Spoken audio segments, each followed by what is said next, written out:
समय वो अपने आप को देव मान्य होती है, लोगों की भलाई इसमें होती है कि वो यहाँ त्रिवेणी घाट पर आए और उसका अमृत पान करें, क्योंकि सुबह भोर के काल में देवता, फिर हमारे नागा साधु, फिर हमारे संत समाज और फिर गज समाज उसके अंदर गोते लेता है। बिल्कुल गुरुजी, जिस क्षेत्र से आप आते हैं पश्चिम उत्तर प्रदेश, आजकल वो बहुत सुर्खियों में है संभल की वजह से। जी, संभल में जो भी कुछ हुआ, एक प्रशासन का एक छोटा सा कदम था।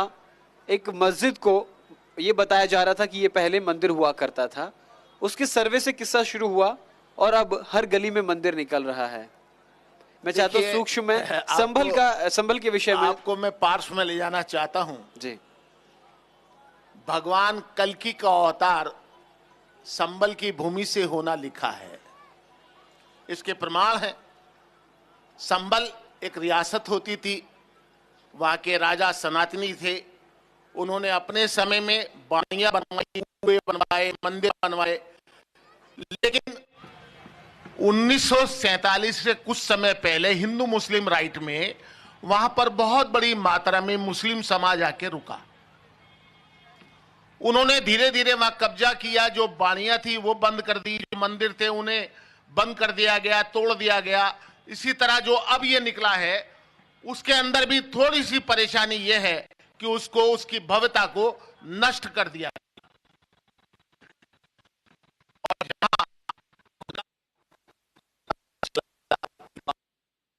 जी, संभल भी ये जहां खोदा वहां शिव निकला, ये तंज है या बात कह रहे हैं आप इसको तंज भी मान लीजिए और बात भी मान लीजिए। मैंने तो दोनों ही बात कही कि जहां खोदा वहां शिव निकला।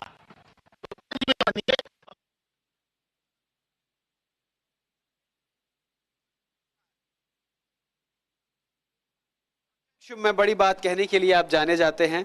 एक मैं अपना आखिरी सवाल आपके सामने प्रस्तुत करता हूं, और वो ये है कि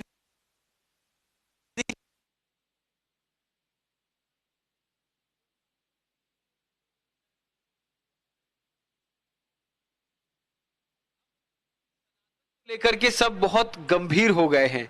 क्या ये सनातन के उत्थान का सही समय चल रहा है? मैं चाहता हूं सूक्ष्म में अपनी बात रखें। गौरव जी, अभी हम लोग 40 किलोमीटर पहले रुके हुए हैं। जिस दिन एक सनातनी के पीछे 10 सनातनी इकट्ठे होने लगेंगे, उस दिन हम मान लेंगे कि हम लोग इकट्ठा हो गए हैं, हम लोग एक हो गए हैं और अब हम लोग राज करने योग्य बन गए हैं। जब तक हम अपने आप को अलग अलग रखेंगे, जब तक हम अपने कौम के अंदर बंटवारा रखेंगे, तब तक यही होगा।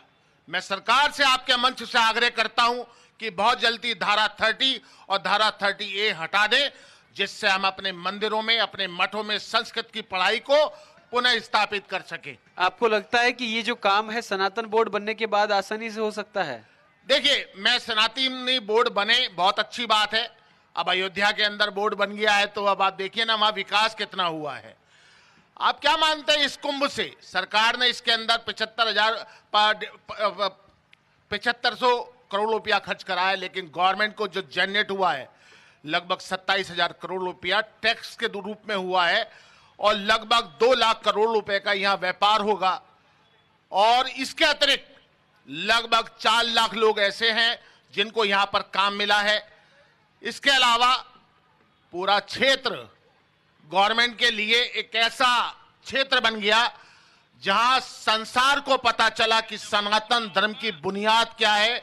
आप जैसे मीडिया कर्मियों के द्वारा हमारी जड़ों को और ज्यादा मजबूती मिली है। गुरुजी, एक आखिरी सवाल और बस हाँ और ना मैं आपसे जवाब चाहता हूं, तब कि पूरा देश देख रहा है। आप सनातन बोर्ड के पक्ष में हैं या नहीं? आपने ये क्वेश्चन कुछ टेढ़ा किया है। मैं एक सनातनी हूं और मैं चाहता हूं सनातनी बोर्ड बने, लेकिन उसके पीछे भी, उसके लिए भी चाहता हूं ऐसे लोग बने जो राजनीति से दूर रहकर सनातन की सेवा करें।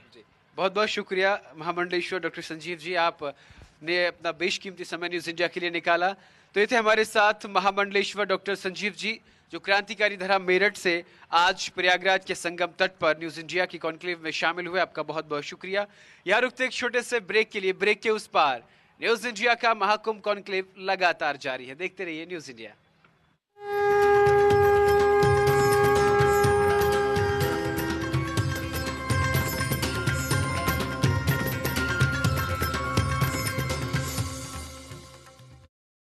यशस्वी प्रधानमंत्री नरेंद्र मोदी के मार्ग